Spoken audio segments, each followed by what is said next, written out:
주의 말씀은 내 발의 등이요 내 길의 빛이니이다. 아멘. 지난주에 우리는 마태복음 5장, 6장 실정을 통해서 모세가 시내산에서 율법을 선포한 것처럼, 율법을 받았던 것처럼 예수님께서 산에 오르셔서 주님께서 세우고 싶은 하나님 나라의 법을 선포하시고 계시했음을 우리가 보았습니다. 그리고 이제 오늘 8장, 9장은 그렇게 시작되죠. 예수께서 산에서 내려오시니 많은 무리가 그를 따랐다. 모세가 산에서 올 때 그분에게는 십계명 두 돌판이 있었습니다. 근데 예수님의 소문에는 십계명 돌판이 없죠. 왜 없나요? 예수님이 곧 말씀이시기 때문입니다. 그분이 말씀이시기에 그분에게는 특별한 어떤 돌판이 필요 없고, 그분을 보는 것이 말씀을 보는 것이고, 그분의 입에서 나오는 모든 말씀이 말씀이기 때문입니다. 그분이 곧 하나님이시기 때문에 그분에게는 특별한 책이 필요하다거나 돌판이 필요하거나 그렇지 않았습니다. 이제 예수님께서 5장, 6장, 7장에 선포하신 그 나라를 실현해 나가시는 것들이 이제 어떤 방법으로 이 땅에 그것을 실현해 나가시는지, 그분에게는 정말 그것을 이루실 만한 능력이 있는 분인지, 그것을 이제 우리가 8장, 9장, 10장에서 묵상하게 됩니다. 그냥 어떻게 보면 8장, 9장은 예수님의 기사와 표적, 기적만을 드러내시는 것 같지만 그 속에 그 기적을 베푸시는 이유가 무엇일까, 그 목적이 무엇일까를 생각해 보면 우리에게 큰 은혜가 됩니다. 오늘은 우리가 9장 마지막 부분 35절에서 38절을 읽었는데요. 근데 이제 우리들이 생각할 것이 있죠. 5장, 6장 실정에서 선포하신 그 말씀대로 너희가 받고자 하는 대로 너희도 먼저 주어라. 원수를 사랑하라. 이런 말씀. 눈으로 보는 것, 실제로 행하는 것보다 눈으로 보는 것이 이미 간음이다. 이렇게 하신 이 말씀대로 그 백성이 실현해 나갈 수 있는 사람들인가 하는 것이죠. 과연 이것이 그 법만 받으면, 그 길만 주어지면 그 길로 걸어갈 수 있고 그것을 실현해 낼 수 있는 사람이냐는 것이 문제죠. 아무리 좋은 법이 있을지라도 그 법대로 살아낼 수 없다면, 그 길대로 갈 수 없다면 그것은 무용한 것입니다. 그래서 예수님께서 이 일을 어떻게 이뤄나가시는지 우리가 보면 좋겠습니다. 오늘 제목을 불쌍히 여기셨다, 주님은 그들을 불쌍히 여기셨다라고 제목을 잡아봤습니다. 출애굽기 3장 7절 9절을 봐도 그렇게 나와요. 주님께서 그 백성들이 억울해하고 고통스러워하는 소리를 내가 들었다. 나는 지금도 그들의 소리를, 울부짖는 소리를 듣고 있다. 그렇게 말씀하세요. 그러니까 마태가 의도적으로 썼는지 어떤지는 모르겠습니다만 출애굽기 할 때 구원했던 장면과 이것이 거의 모세를 통해서 이루셨던 그 장면하고 이게 계속해서 오버랩이 됩니다. 그래서 하나님께서도 그 백성들을 불쌍히 여기셔서 모세를 세우셨잖아요, 그죠? 그래서 나는 지금도 네가 가서 그들을 구해내라 그러면서 나는 그들이 지금도 울부짖는 소리가 들린다, 이렇게 말씀하세요. 근데 예수님께서 말씀하십니다. 그들이 불쌍하다. 36절에 보면 예수께서 무리를 보시고 그들을 불쌍히 여기셨다. 그들은 마치 목자 없는 양과 같이 고생에 지쳐서 기운이 빠져 있었기 때문이다. 이 표현은 세번역의 이 표현이 너무 요즘 사람들의 모습을 잘 표현해 준 것 같아요. 고생에 지쳐서 기운이 빠져 있다. 고생에 지쳐서 기운이 빠져 있어. 힘이 안 나요. 아까 마지막 우리 찬양할 때 거친 파도가 몰려와도 주 품에 안아주시옵소서. 그런데 우리 교우들 한 사람 한 사람 얼굴이 막 떠올랐어요. 이분도 안아주시고 이분도 안아주시고 다 안아주세요. 그래서 독수리 날개쳐 올라간 같이 그렇게 비상하는 삶을 살았으면 좋겠습니다. 이것이죠. 찬양이 곧 기도고 기도가 찬양이죠. 근데 주님께서 말씀해요. 주님의 눈에 비친 그 사람들은 의인도 아니고 그 하나님께서 선포하신 그 말씀대로 살아낼 수 있는 능력자들도 아니고 지혜자들도 아니고 그저 양떼를 목자를 잃은 양같이 느껴졌다는 거예요. 모두 지쳐 있어 보이고 고통스러워 보인다는 것이죠. 기운이 다 빠져 있다는 것입니다.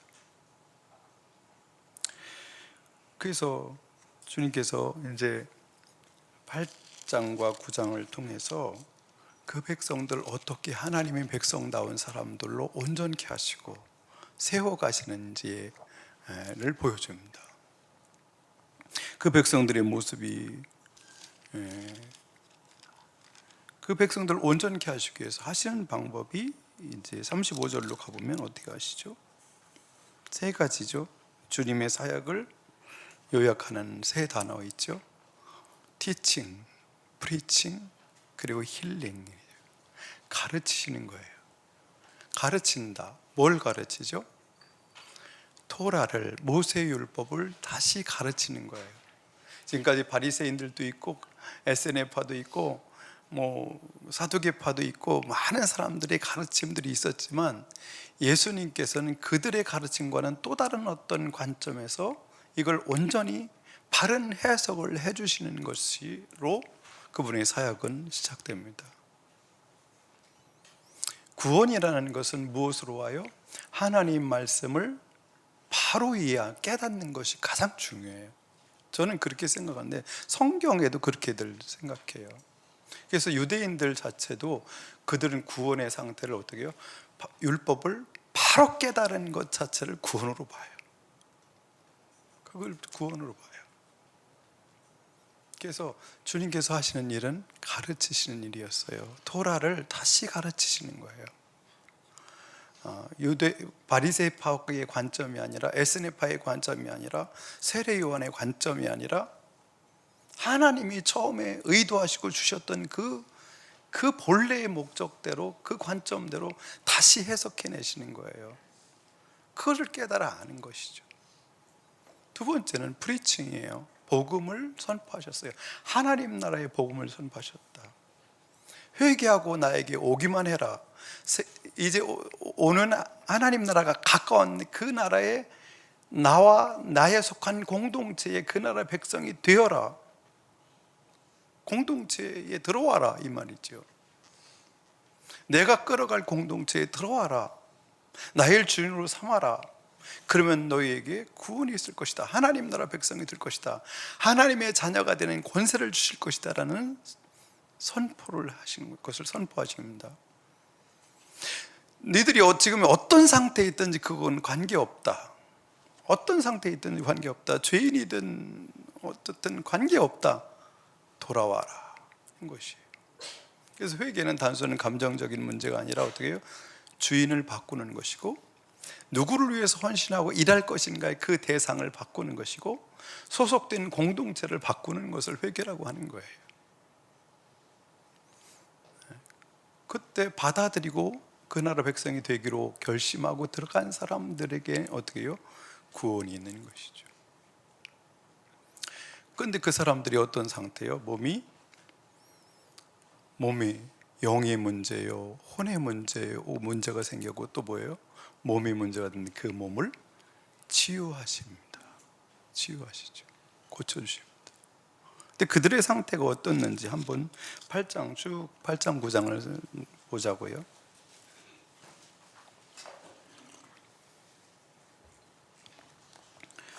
첫 번째 산에서 내려와서 만난 분은 나병 환자였습니다. 나병 환자. 우리 모두는 깨끗한 피부를 원합니다.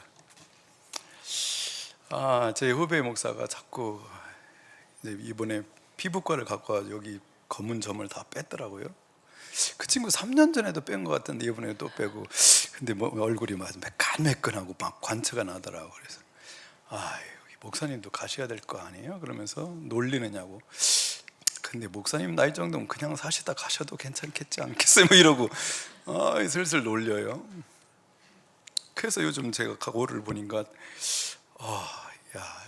이거 선크림이라도 정말 발라야 되는 거 아닌가 싶어서 요즘 근데 밖에 나갈 땐 선크림도 바르고 그럽니다. 우리는 깨끗한 피부를 원하죠. 정말 깨끗한 피부. 근데 그때 당시 건기가 오고 그러면, 건기가 오면 물도 많지 않기 때문에 자주 씻을 수가 없어요. 고위 관리되는 사람들도 1년에 2번 정도 목욕할 만큼 물이 흔치 않는 곳이기 때문에 이 사람들은 피부병이 많이 나요. 그렇기 때문에 막 이게 그죠? 뭐라고 그래요? 모와 같다고 그래요. 그죠? 무슨 껍질 같이 막 이렇게 일어나는 것이죠.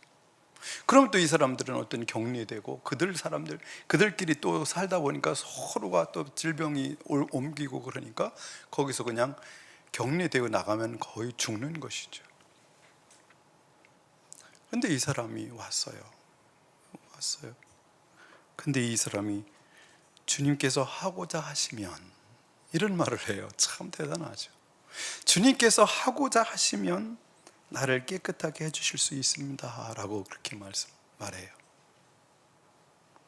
그랬더니 예수께서 손을 내밀어서 그에게 대셨다 그랬어요. 여러분, 이게 어떤 의미인지 아시죠? 대시면 안 되는 거잖아요. 그죠? 부정한 여자잖아요. 그 여자와 그래서 이 사람들 피부병에, 나병에 걸리면 어떻게 해요? 길을 갈 수가 없고, 만약에 가게 되더라도 머리에 수건을 덮어 쓰고 외치는 거예요. 부정하다, 부정하다, 부정하다, 부정한 자가 지금 가니 피하시오, 피하시오. 그러면서 가게 돼 있어요. 근데 이 사람이 여기 왔어요. 그러면 그와 부딪히면 모두가 어떻게 부정한 자가 돼요. 근데 예수님은 일부러 손을 대시는 것 같아요. 갖다 손을 대요. 그럼 예수님 부정한 분이 되셔야 되잖아요. 그죠? 부정해져야 되는 건데 예수님이 부정해지지 않고 그 사람의 부정함이 치유돼요. 예수님은 부정한 것이 와서 닿을 때 부정해지는 분이 아니라, 부정한 사람이 와서 닿을 때, 그 사람이 손을 댈 때 그 부정함이 깨끗해지는 은혜를 베푸신 권능의 분이죠. 근데 여기서 3절에 이렇게 말합니다.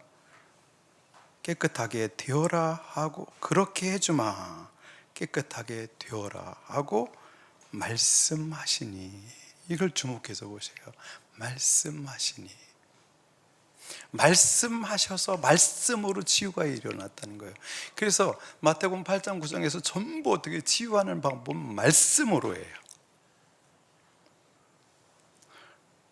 어떤 의미죠? 말씀으로가 예수님이 태초에 말씀하셨던, 창조하셨던 바로 그 말씀, 로고스이심을 드러내는 거예요. 말씀하시니.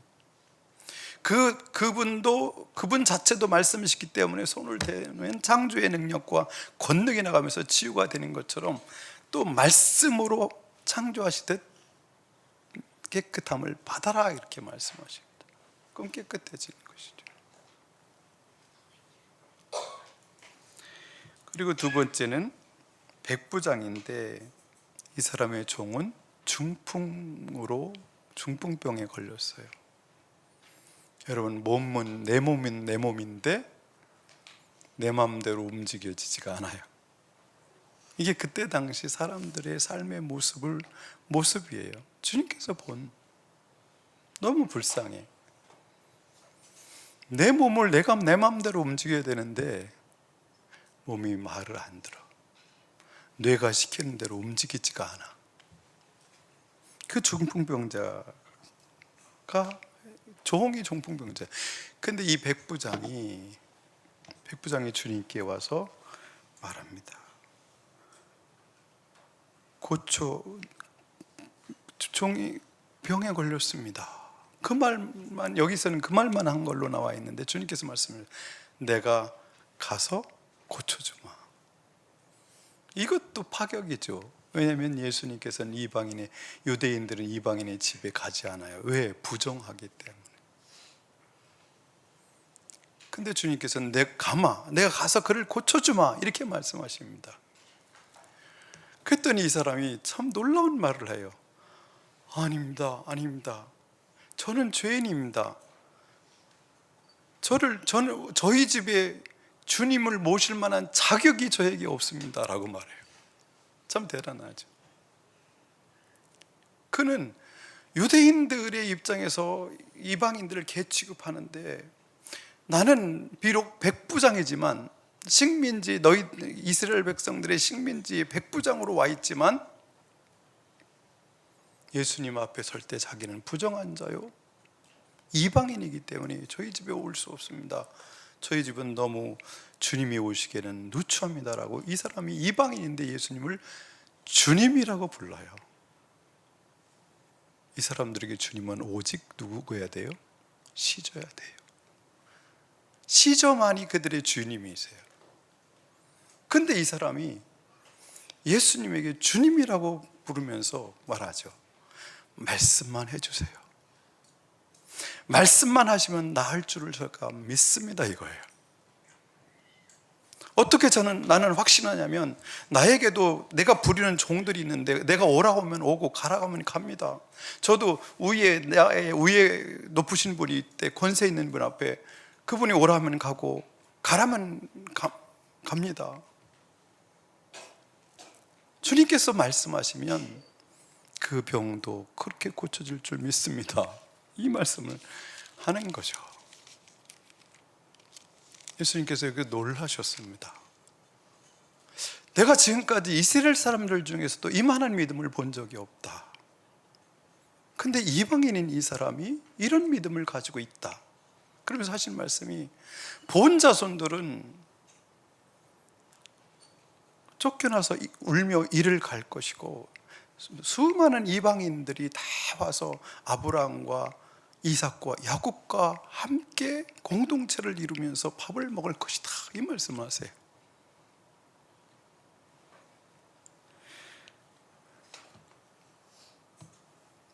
그러면서 13절에 말씀하시죠. 가거라, 네가 믿은 대로 될 것이다. 치유는 뭐와 연결되어 있어요? 믿음과 연결되어 있어요. 제가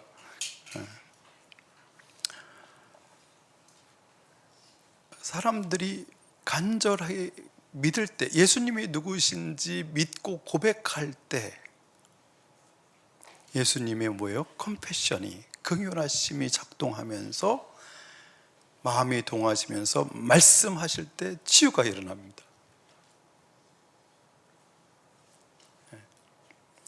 그래서 믿음이 중요해요. 여기 보면 계속 다 믿음이에요. 치유를 받는 데 있어서 중요한 것 중에 그 아픈 사람의 믿음이 필요해요. 예수님을 누구로 인식하느냐는 거예요. 근데 이방인 이 사람은 예수님을 어떻게 해요? 이방인임에도 불구하고 하나님으로 알았어요. 하나님으로 알았어요.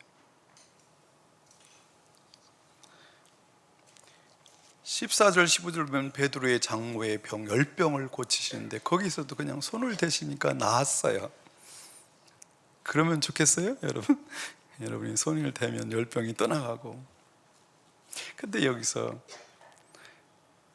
10병이 떠나가고 그 여자는 일어나서 예수께 시중을 들었다. 여기 치유받은 사람들에게 치유의 목적이 나와요. 그것이 뭐죠? 예수님을 시중드는 거예요. 예수님께 시중드는 거예요. 그의 나라와 그의 의를 위해서, 그 공동체를 위해서 일하기 위해서 치유를 받는 거예요. 그것을 위해서 치유하시는 것이죠.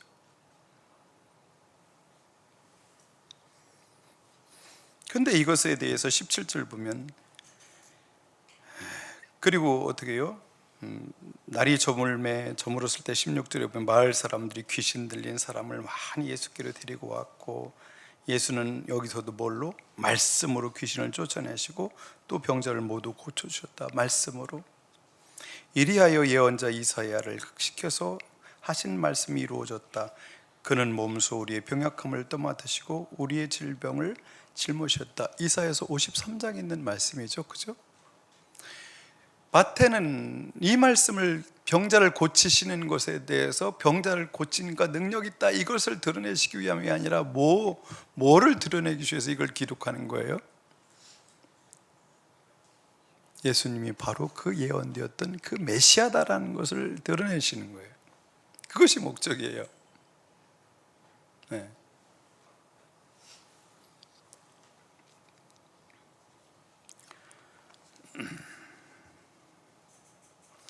23절부터 27절은 풍랑이 일어나서 막 금방 죽을 것 같을 때 제자들이 말합니다. 주님 살려주십시오. 우리가 죽게 되었습니다. 예수께서 그들에게 왜들 무서워하느냐, 믿음이 적은 자들아 그러세요. 왜 두려움 속에서 사느냐, 이렇게 말씀해요. 두려움 속에서. 사람들은 어떻게 해요? 중풍병에 사로잡혀 있고, 피부병에 사로잡혀 있고, 귀신들에 사로잡혀 있고, 또 뭐예요? 두려움에 사로잡혀 살고 있어요. 예수님의 눈에 비친 사람들은 두려움 속에 살고 있어요. 왜 두려워하죠? 제가 이번에 동해 바다 가서 바닷물을 봤는데요, 진짜 무섭더라고요. 그냥 시커먼 게 그냥 막 파도가 치는데, 그렇게 요즘 왜 이렇게 바다가 무섭죠? 옛날에는 그 엄청난 파도를 보고 싶어서 동해 바다를 가는데, 겨울 바다를 보러 가는 이유가 뭐죠? 그 엄청난 파도잖아요. 강하게 불어오는 그 바람과 파도, 이걸 보러 가는데 자꾸 무서워. 차에서 내리기도 겁날 정도로 무서워. 막.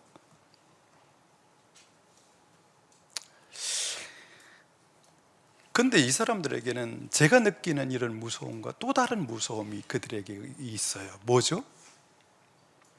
바다를 티아맛이라는 귀신의 권세가, 마귀가 지배하고 있다는 무서움이에요. 그것에 그렇게 생각하고 있기 때문에 두려워하는 거예요.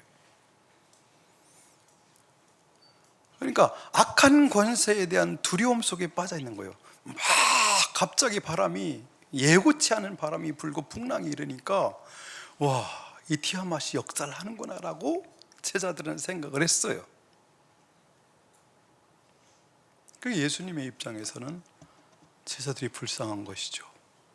너희들이 이 악한 권세, 마귀의 권세에 두려움에 빠져 있구나. 하나님을 알지 못하는 사람들은 알지 못하는 것들에 의해서 엄청난 두려움을 가지고 살고 있죠. 무서워하고 살고 있어요. 여기서 주님께서 말씀하시죠. 바람과 바다를 꾸짖으셨다. 말씀하시고, 말씀으로 꾸짖으시니 바다가 아주 잔잔해졌다는 거예요. 아직까지 제자들이 예수님에 대해서 누구신지 확신을 갖지 못했습니다. 근데 여기서 그래서 그들이 이렇게 물어봅니다. 이분이 누구이기에 바람과 바다까지도 그에게 복종하는가? 이분이 누구이기에 바람과 바다까지도 복종하는가? 이렇게 물어요. 우리도 이 묵상을 통해서 8장 9장을 통해서 해야 될 질문이 바로 이것이죠. 이분이 누구이기에 바람과 바다가 복종하는가, 이거예요. 예수님에 대한 바른 지식, 이것이 우리에게 가장 필요한 것입니다. 그분이 누구신지를 바로 아는 것이 가장 중요합니다, 우리에게.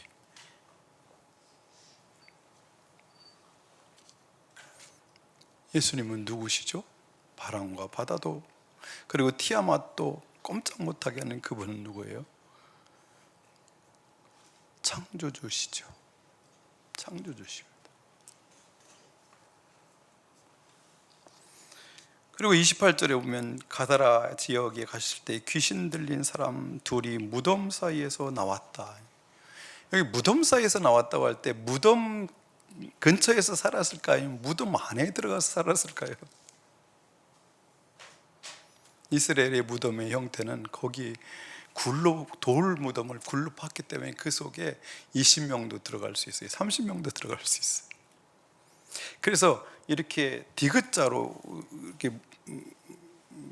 이렇게 높여서 이렇게 단을 만들어 놔요. 그리고 우리 가족 중에 한 명이 죽으면 거기다가 어떻게 해요? 눕혀놔요. 갔다가 송장을. 그리고 1년이 지난 뒤에 다시 장례를 치러요. 그 사람의 뼈가 다 살이 다 썩었을 때 그것을 추려가지고 항아리에 집어넣어서 장례를 또 치릅니다.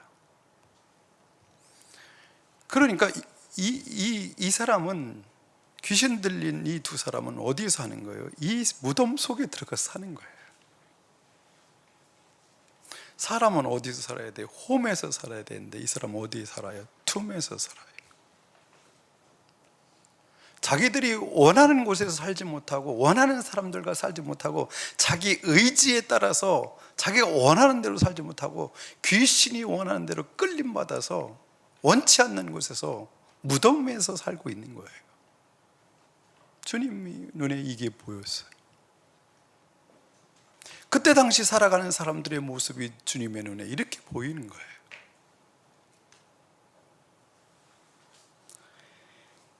이 귀신들이 말하죠. 때가 되기도 전에 우리를 괴롭히려고 합니까?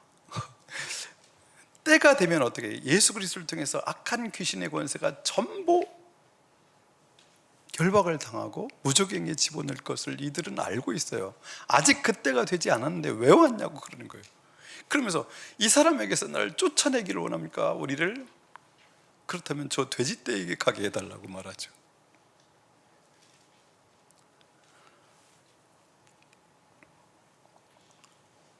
여러분, 사람들이 귀신의 권세에 사로잡혀 살아가는 사람들이 있어요.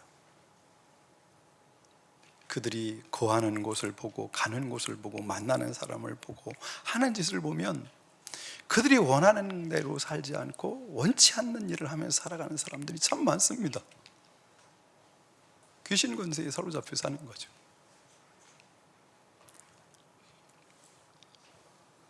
근데 돼지떼가 수천 마리가 됐는데 그 돼지떼가 사람이 얼마나 대단한지 알죠? 귀신이, 그 군대 귀신을 한 사람이 감당했었는데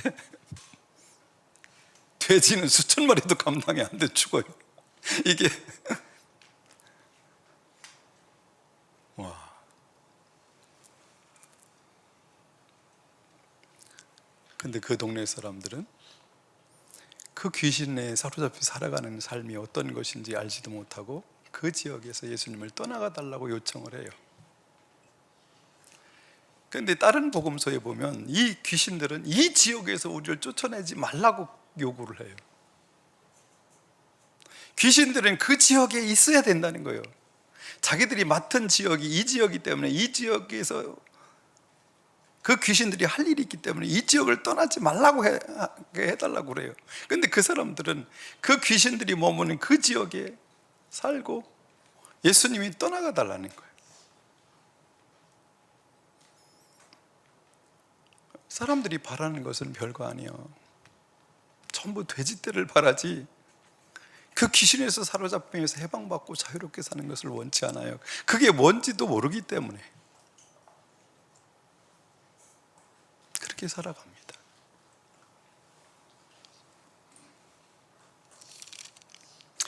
구장에 가보면 중풍병자에게 말씀하십니다. 내가 죄 용서를 받았다, 이 말씀하시죠. 죄 용서를 받았다. 주님께서 오신 이유가 뭐예요? 죄를 용서하시기 위해서 오셨다는 것이죠. 죄 용서. 예수님에게 죄 용서할 권세가 있다는 것이에요.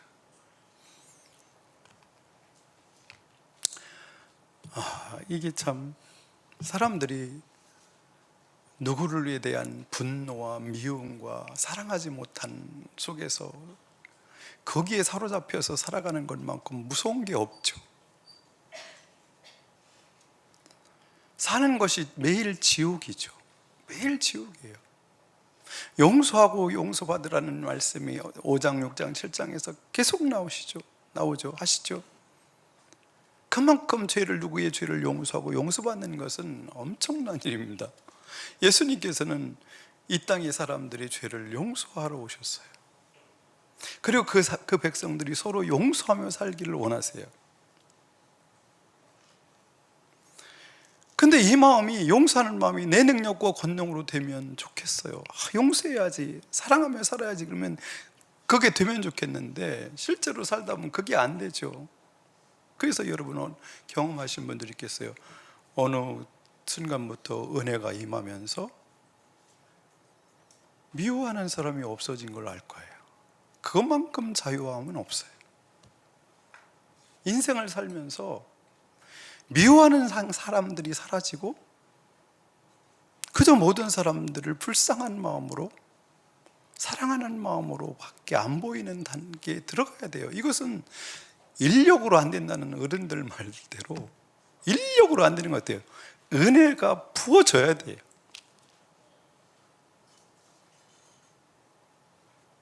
그때만큼 자유로운 게 없죠. 예수님께서 오신 이유는 우리에게 우리의 죄를 용서하고 우리가 용서할 수 있는 사람으로, 사랑하며 살 수 있는 사람으로 만드시러 오신 줄 믿습니다.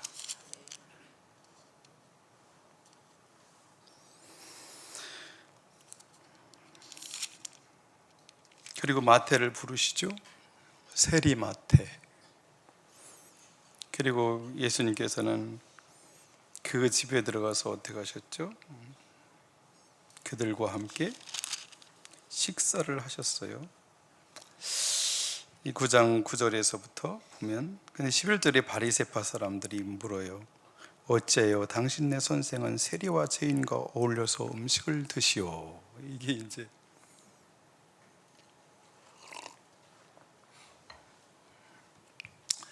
여기를 잠깐 보시면요, 그때 당시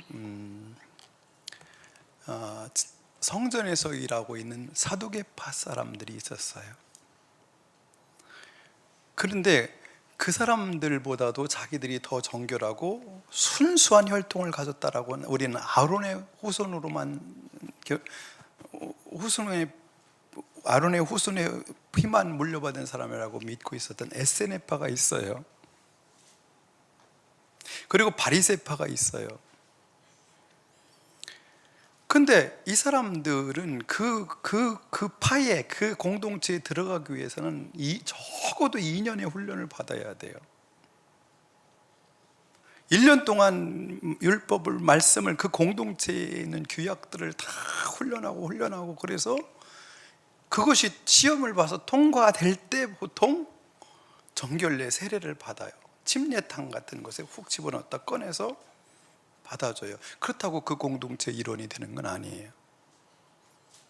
또 1년 동안 또 훈련을 받고 삶을 살아가고, 그 사람들에게 사람을 붙여줘서 어떻게 1년 동안 살아갔는지 그것을 다 증거를 보게 한 다음에 1년 후에 그를 시험을 봐서 통과되면 그때 성찬에 참여시켜요. 밥을 같이 먹어요. 그 전까지 밥을 같이 안 먹습니다. 근데 이 공동체에 들어갈 사람들은, 에세네파는 사두개파 사람들을 아주 그냥 죄인 취급해요. 무시해요. 에세네파 사람들이 얼마나 자존심이 강한지. 근데 바리새파 사람들도 그렇죠. 바리새파 사람들도 그렇게 무시하죠. 그래서 세례 요한이 뭐래요? 이 사두개인들과 이 바리새파, 이 독사의 새끼들이라 한 이유가 세례 요한이 에세네파 소속이기 때문이라고 볼 수 있어요. 그러니까 이 공동체들끼리 서로 자존심을 내세우면서 어떻게 그 파에 들어오는 문이 점점 높아지겠죠. 그러니까 거기에 이런 어떤 게도 소속되지 않은 사람들이 누구예요? 무리예요. 무리인 거예요. 근데 여기 바리새파 사람들의 입장에서 어떻게 해요? 그들이 괴돼지 취급하는 죄인들과 세리들과 같이 밥을 먹는다는 걸 어떻게 보여야 될까요? 바리새파 사람들의 입장에서 사두개인들이, 에세네파 사람들이 볼 때 얼마나 예수님이 우스워 보였을까요?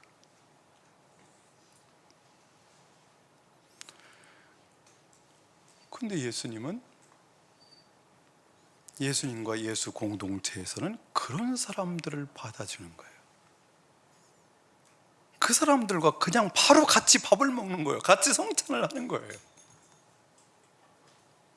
이게 너무 파격이죠, 파격. 그러니까 그날 나를 따라오느라 했더니 세리마태가 따라오니까 그 집에 가가지고 잔치를 벌이면서 거기 온 죄인들, 세리들과 같이 밥을 먹었다는 것은 어떻게 해요? 그들도 그냥 구경하러 온 게 아니라 예수 공동체에 들어가겠다는 마음을 갖는 거예요. 그래서 이게 이 말이 그냥 단순한 말이 아니라 이것 때문에, 이런 문제 때문에 다른 어떤 악파들과 예수님이 얼마나 많이 부딪힐 수 있고 얼마나 무시를 당할 수 있고 그럴 수 있다는 걸 우리들이 이제 직감할 수 있는 것이죠. 근데 예수님께서는 이렇게 말씀하십니다. 건강한 사람에게는 의원이 필요 없고 병든 사람들에게나 의원이 필요하다. 내가 온 것은 의인을 부르러 온 것이 아니라 죄인을 부르러 왔다. 그래요. 예수님께서 의인을 부르러 오셨을까요? 죄인을 부르러 오셨을까요? 예수님은 의인을 부르러 오셨어요. 그런데 세상에 의인이 없는 거예요.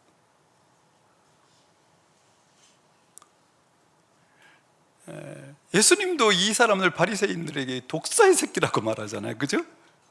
그들은 하나님 말씀대로 살 수 있다고 생각하지만 사실은 살 수 있는 게 아니라 그렇다고 스스로 속는 것이고 어떻게 해요?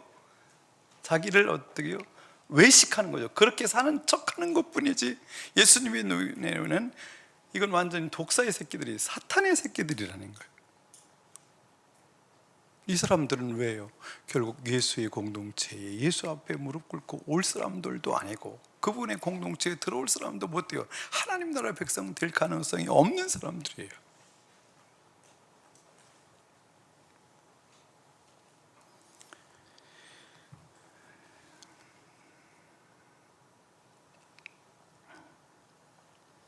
그렇게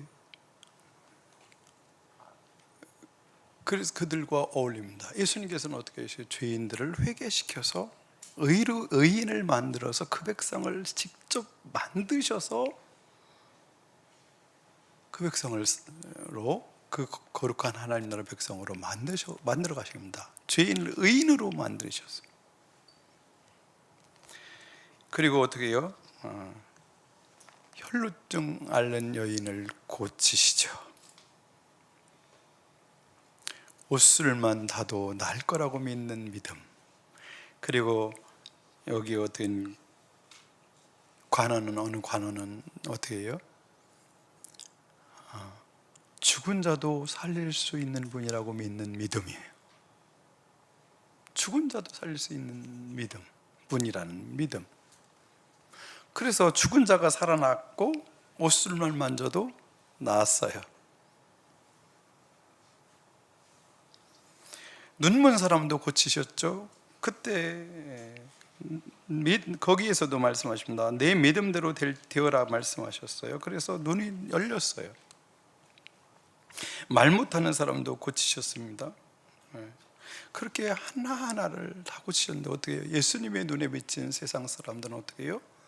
죽음의 종로로 타고 죄의 종로로 타고 귀신에 사로잡혀 살고 각종 질병에 사로잡혀 살아요.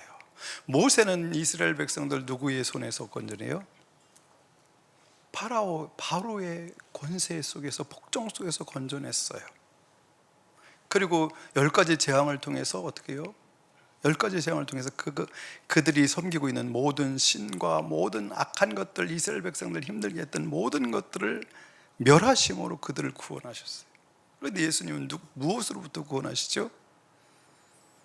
죄와 죽음으로부터, 귀신의 권세로부터, 악한 권세에 대한 두려움으로부터, 모든 각종 질병으로부터 자유케 하심으로 그 백성을 구원하십니다. 그분이 직접 그 백성들을 새롭게 하고 정결케 하고 온전케 하셔서 거룩케 하셔서 하나님 아버지 앞에 세우는 거예요. 그래서 예수 그리스도의 거룩한 신부가 되게 하셔서 하나님 앞에 그 자녀들을 세우시는 것입니다. 이것이 예수님께서 이스라엘 백성을 구원하는 방법이죠. 무엇을 통해서? 율법에 대한 바른 해석과 복음에 대한 선포와 직접적인 힐링, 치유를 통해서 이 일을 하시는 것입니다.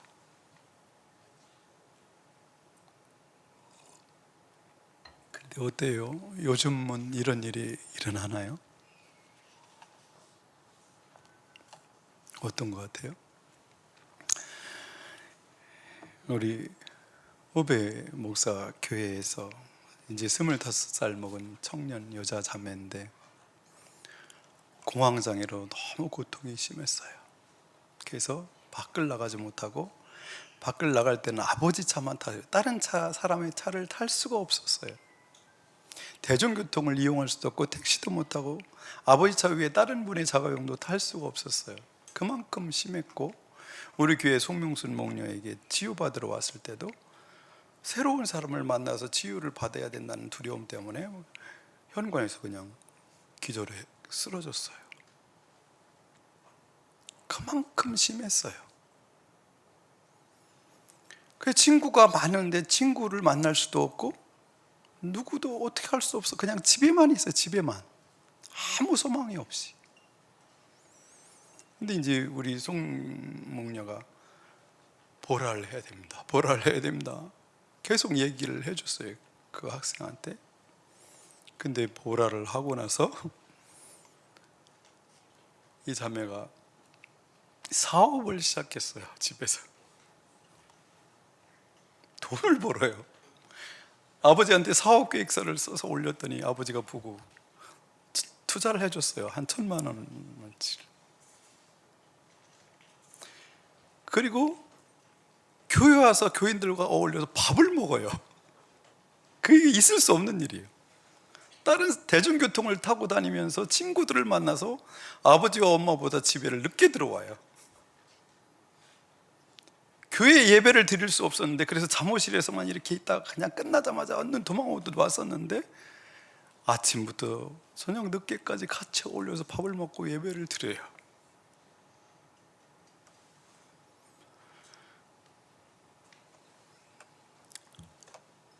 그리고 목장 모임에도 참석해요. 제가 이 얘기를 수십 번 들어가지고 그 교회에서 일어난 일을 저한테 다 얘기를 해요. 왜요? 보라를 통해서 일어난 일들이기 때문에 저에게 그 집 교회의 새로운 집사님들의 이야기부터 막, 저는 안 봤는데 그분들이 얼굴이 막 보이는 것 같아요. 너무 많이 들어가지고. 어떤 것 같아요? 치유 기도를 한 적도 없어요. 말씀이 역사하고 복음을 들을 때 변화가 일어나는 거예요. 그래서 그 집 가족이 다 우리 후배 목사님 교회로 이제 왔어요. 이것뿐만 아니라 그 교회에서 일어난 예들 막 얘기하고 싶은데 지금 이제 그만한 시간도 그렇고 그렇습니다. 그럼 우리 교회에서는 어떻습니까? 안 일어나나 이런 일이? 안 일어난다면 왜 안 일어나는 거죠?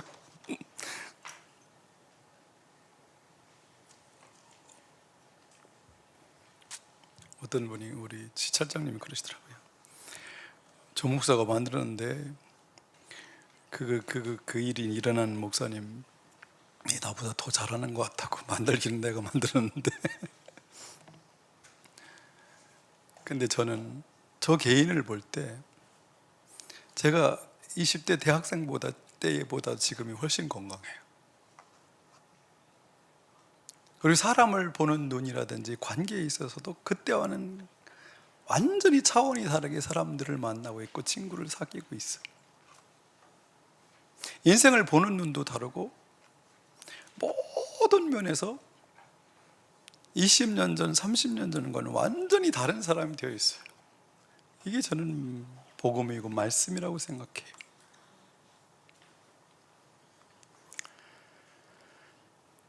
우리들이 믿음으로 예수님이 누군지 알 때, 바로 알 때, 그리고 그분의 말씀을 계속 들을 때, 그것이 어떤 역사를 우리 속에서 이루어서 어떤 사람을 만들어 가시는지 우리는 이걸 경험해야 돼요.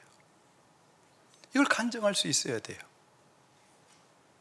그것이 무엇인지 구분할 수 있어야 돼요. 세상의 어떤 것으로 되지 않는 것들이 오직 예수 그리스도, 그분의 말씀, 그분의 가르침, 그분의 복음을 통해서 역사가 일어나요.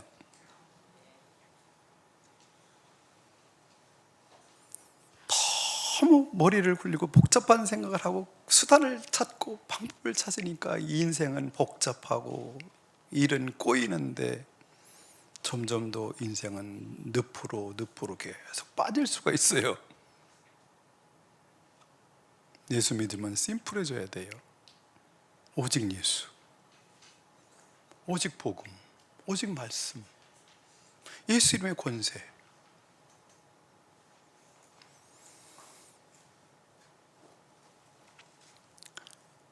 우리 모두가 아까 우리 집사님, 목녀님이 기도한 것처럼 우리의 자리를 들고 걸어가고